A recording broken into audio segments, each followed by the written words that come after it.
Okay, I need help with this. It's not copy pasta. This is a long read, but I feel like my safety or well-being could very well depend on this. This is video game related, specifically Majora's Mask, and this is the creepiest shit that has ever happened in my entire life.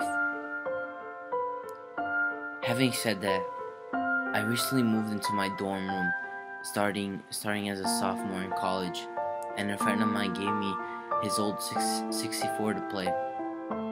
I was stoked, to say the least. I could finally play all those old games of my youth that I hadn't touched in at least a decade.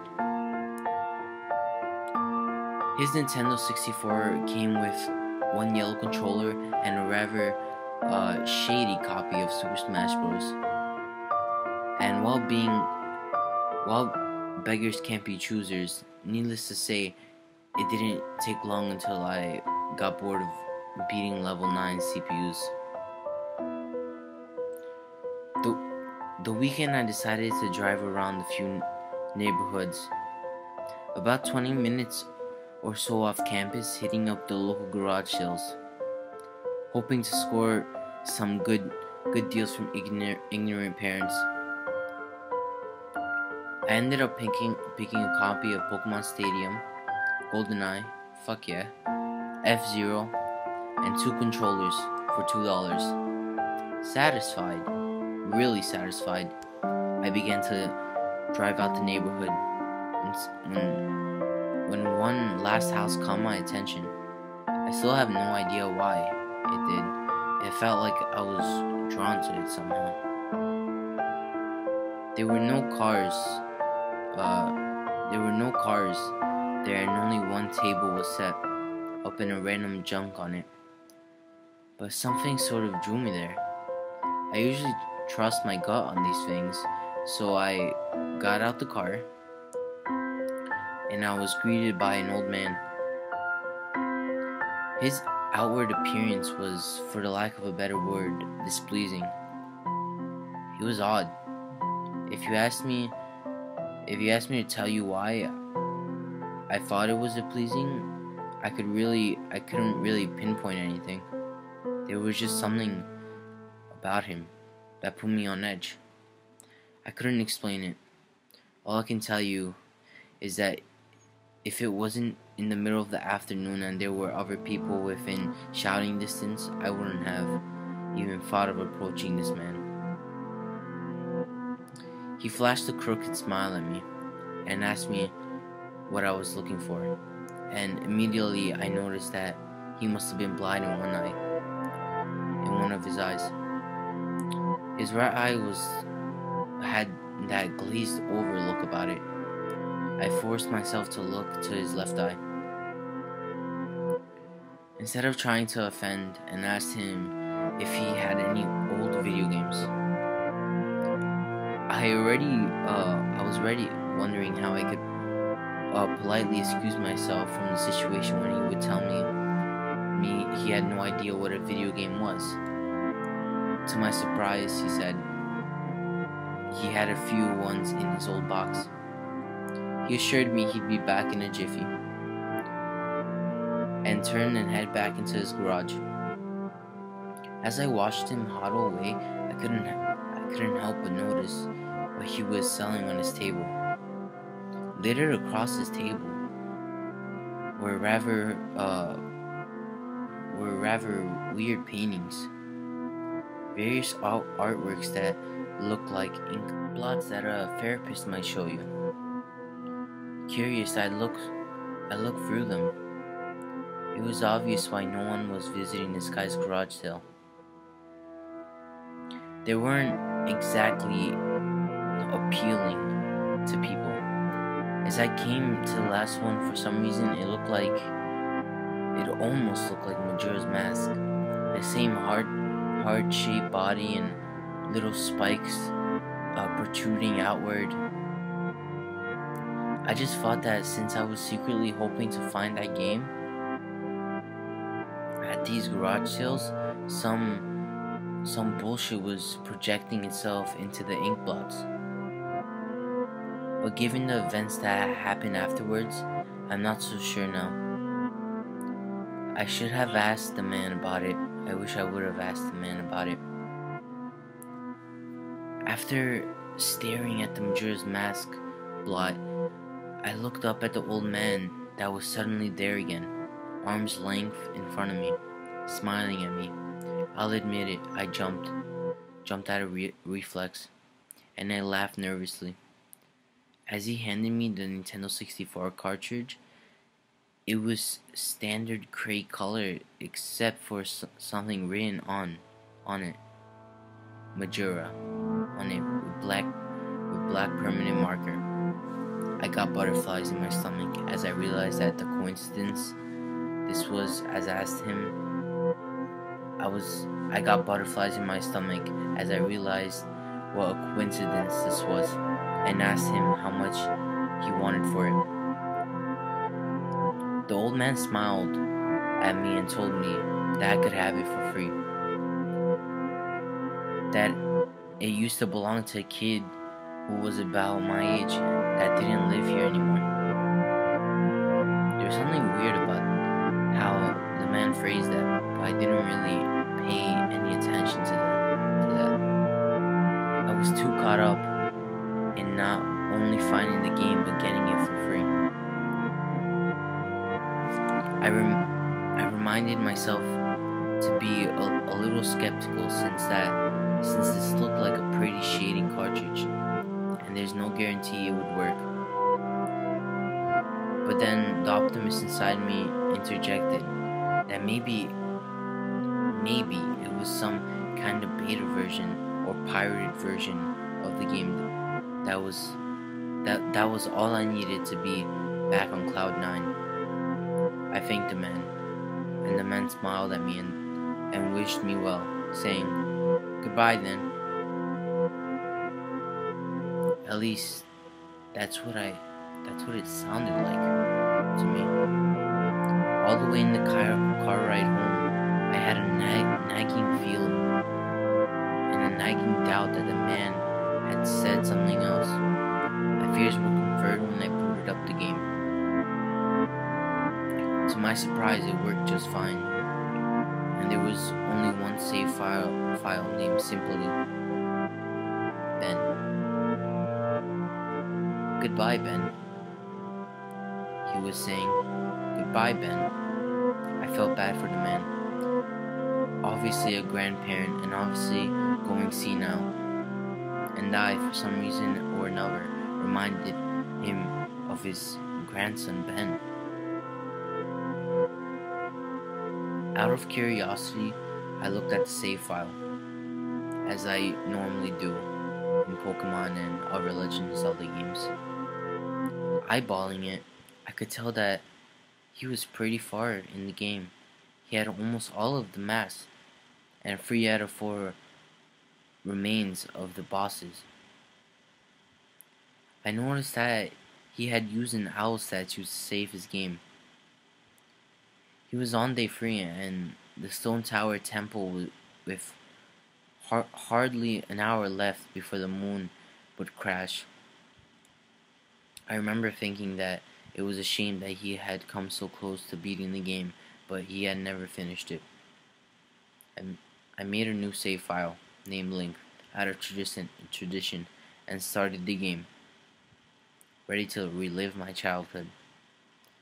For such a shady looking game cartridge, I was impressed at how smoothly it ran.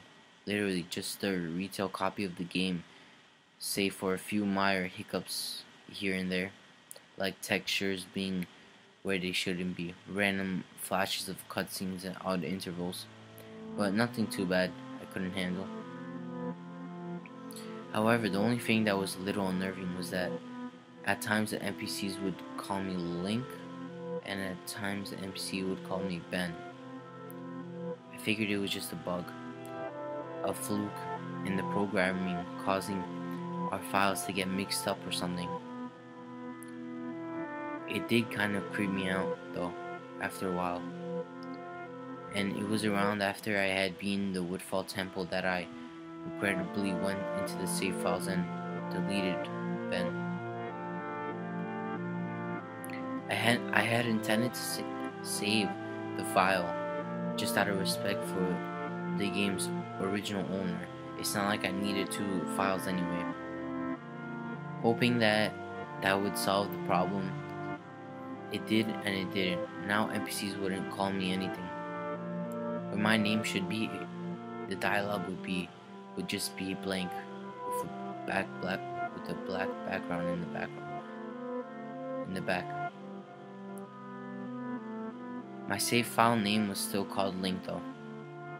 Frustrated, and with a lot of homework to do, I put the game down for the day. I started playing the game again last night, getting the Lens of Truth and working my way towards completing the Snowhead Temple. Now, some of you hardcore Majora's Mask players know about the 4th day glitch. For those who don't, you can Google it, but the gist of it is that right at the clock is about to hit 00 hours, 00 seconds, and 00 milliseconds on the final day, you talk to the astronomer and look through the telescope. If you time it right, the countdown disappears and you essentially have another day to finish whatever you were doing.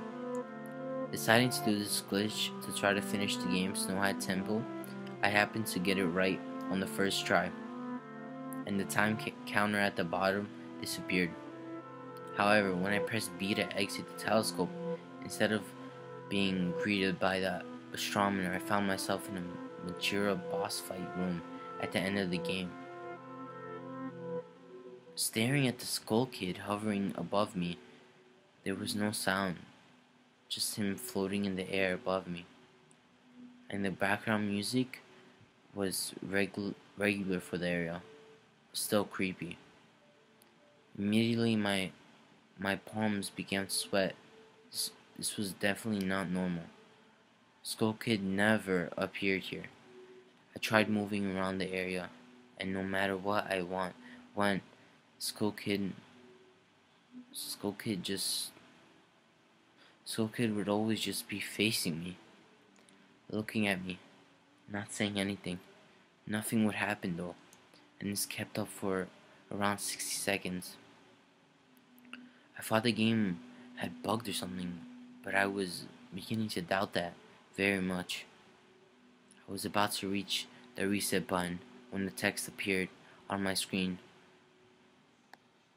You're not sure why, but you apparently had a reservation.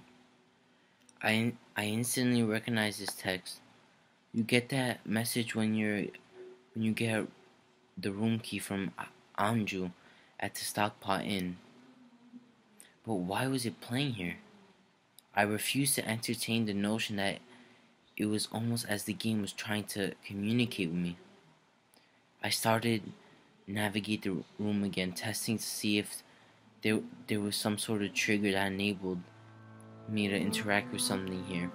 Then I realized how stupid I was. To even think that someone could reprogram the game like this was absurd. Sure enough, 15 seconds later, another message appeared on the screen, and again, like the first one, was already a pre-existing phrase. Go to the layer of the temple boss? Yes? No. I paused for a second, contemplating what I should press and how the game would react when I realized that I couldn't select no. Taking a deep breath, I pressed yes, and the screen faded to white with two words, Dawn of the New Day. With the subtext, I beneath it. Where I was ported into, filming with the most intense sense of dread and impending fear I had ever experienced. The only way I could describe the way I felt here is having a feeling of depression on a pronounced scale. I am normally not a depressed person, but the way I felt here was a feeling that I didn't even know existed. It was such a twisted, powerful presence that seemed to wash over me. I, I appeared in some kind of weird twilight version of Clocktown. I walked out of Clocktown as you normally do when you start from day one, only to find out that all of the inhabitants were gone. Usually the fourth day glitch, you can find the guard and the dog that runs around outside the tower. This time they were all gone. What replaced them were ominous feeling that there was something out there in the same area as me and that it was watching me. I had 4 hearts to my name and the hero's bow, but at this point I wasn't even considered for my avatar. I felt that I was personally in some kind of danger. Perhaps the most chilling thing was the music. It was a song of healing, ripped straight from the game itself, but played in reverse. The music will get louder, build up, so as if you could expect something to pop out at you, but nothing ever would. And that constant loop began to wear on me and my mental state. Every now and then I would hear that faint laugh of the happy mask salesman in the background. Just quiet enough so that I was sure if I just hearing things, but just loud enough to keep me determined to find him. I looked in all 4 zones of Clocktown, only to find nothing, no one. Textures were missing. West Clocktown had me walking on air, and the entire area felt broken, hopelessly broken. And the reverse song of healing repeated for what must have been 50th time. I just remembered standing in the middle of South Clocktown, realizing that I had never felt so alone in a video game before.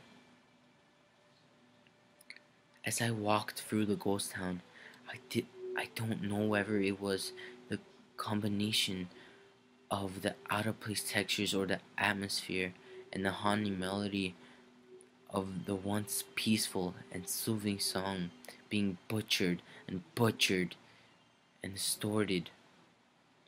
But I was literally on the verge of tears, and I had no idea why.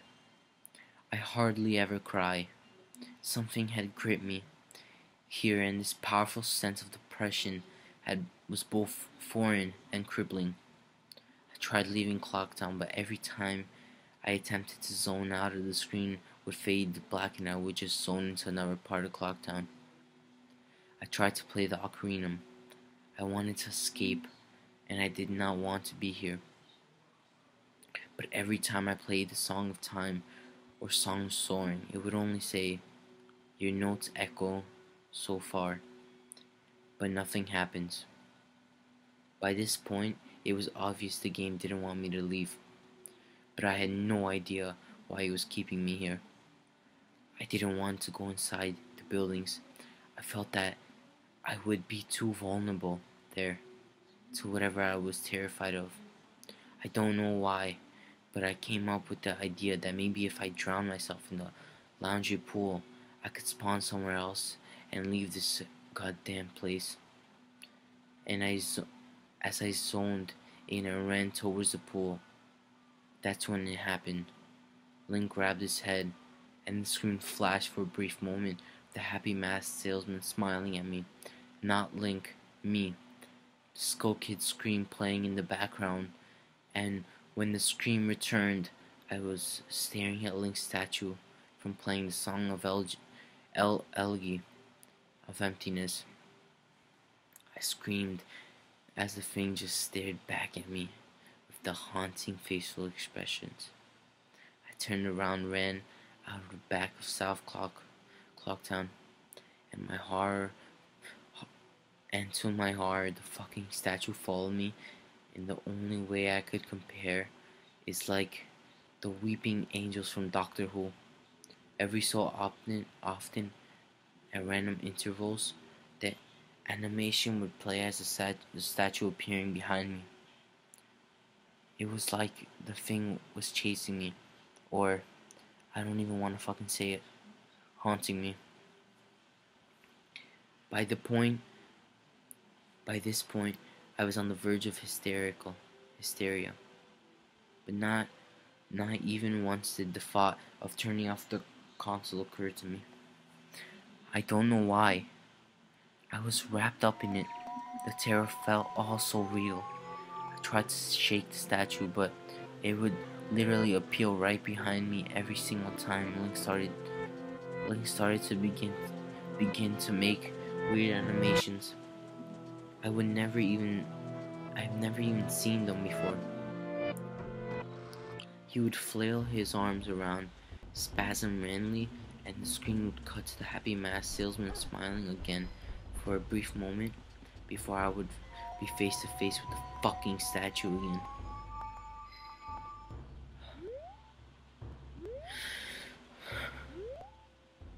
I ended up running into the swordsman dojo and ran to the back. I don't know why, but in a panic I just wanted some kind of assurance that I'm not alone here. To my demise, I found no one, but as I turned to leave, the statue cornered me in the cubby in the back. I tried to attack the statue with my sword, but to no avail. Confused and backed into the corner, I just stared at the statue, waiting for it to kill me. Suddenly the screen flashed again to the happy masked salesman, and Link turned to face my screen, staring upright, mirroring the statue, looking at me along the copy, literally staring at me with eyes that were so alone and sad. Whatever was left of the fourth wall was completely broken. While I ran out of the dojo, terrified, suddenly the game wrapped me to an underground tunnel, and the reverse song of healing queued up again as I was given a brief moment of rest before the statue started appearing behind me again. This time aggressively, I could only take a few steps before it would summon behind me again. I hurriedly made my way out of the tunnel and appeared in South Clocktown.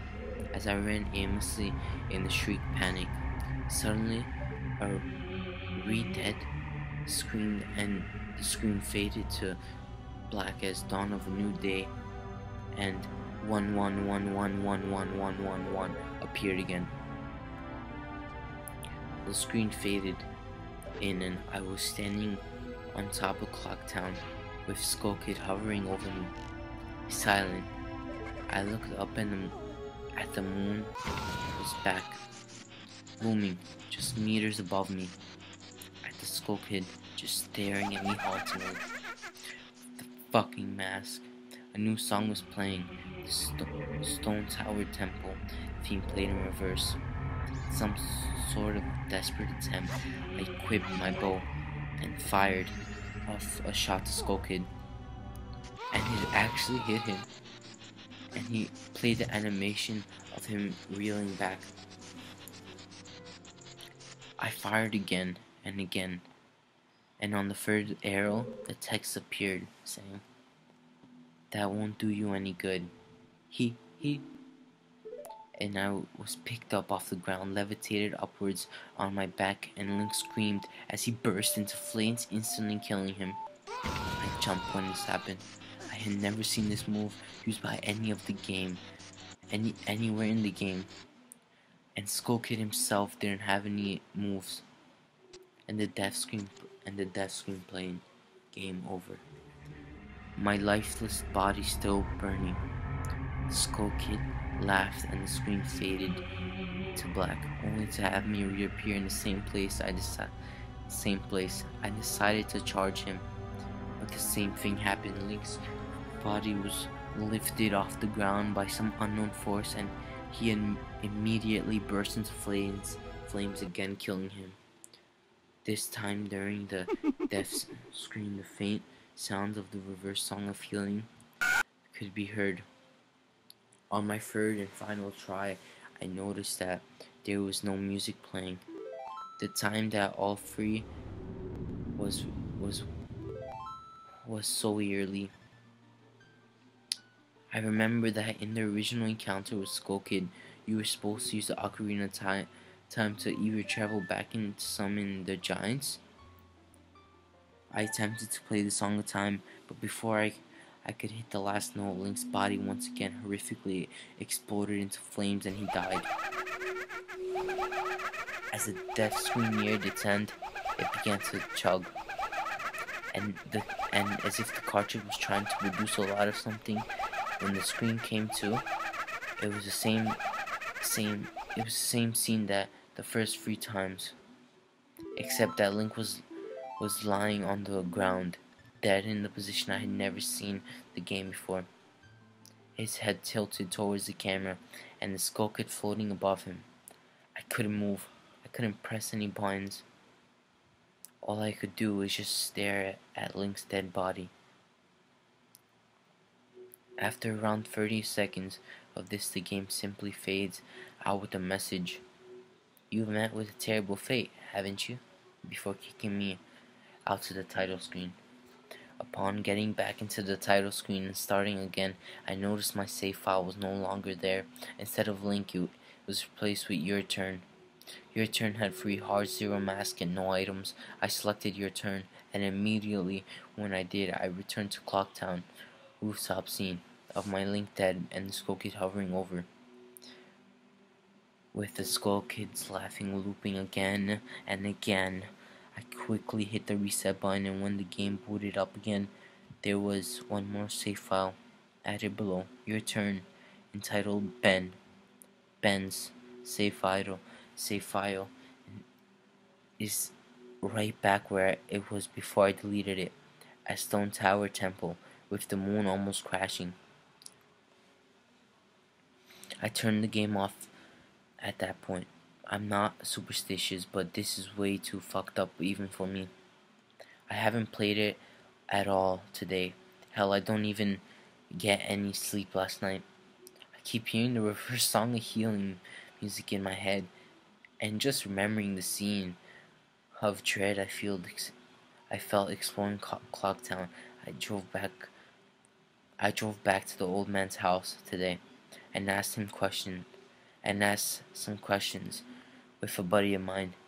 No way I was going there alone, only to find there was a for sale sign in front of the yard, and when I rang the door, no one was home. So now I'm back here writing down the rest of my thoughts and recording what happened. I can't help but just smile at the hopelessness I feel. Sorry if some of this has grammatical errors and whatnot. I'm not running on no sleep here. I'm running on no sleep here. I'm terrified of the game, even more so now that I relived it the second time, writing this all down. But I feel like there's still more to this than meets the eye, and there's something calling to me, investigating this further. I think Ben is something in this equation, but I don't know what. And if I could get hold of the old man, then I would be able to find some answers. I need another day or so to recuperate before tackling this game on again. It's already taking a toll on my sanity. I feel like, but next time I do this, I'm going to record my footage all the way through. The idea to record only came to me towards the end, so you see the last few minutes of what I saw, including Skull Kid and LG statue, but it's on YouTube here. I'm going to stay in this thread for a little while before I fall asleep to answer any questions you might have, and hopefully listen to my ideas or theories to help me shed some light into this, or maybe things I should try to do. I think I'm going to play Ben's file tomorrow to see what happens. Maybe I was supposed to do that all along. I don't believe in paranormal shit, but this is a little fucked up. But maybe Ben Guy is just a really good hacker programmer. I don't want to think about the alternative if he isn't. That's the end of this copy pasta. I'm hoping that maybe this is some kind of running gag of the developers had, and the other people have gotten gag or hacked copies of the game like this. This just really scares me. Please help me.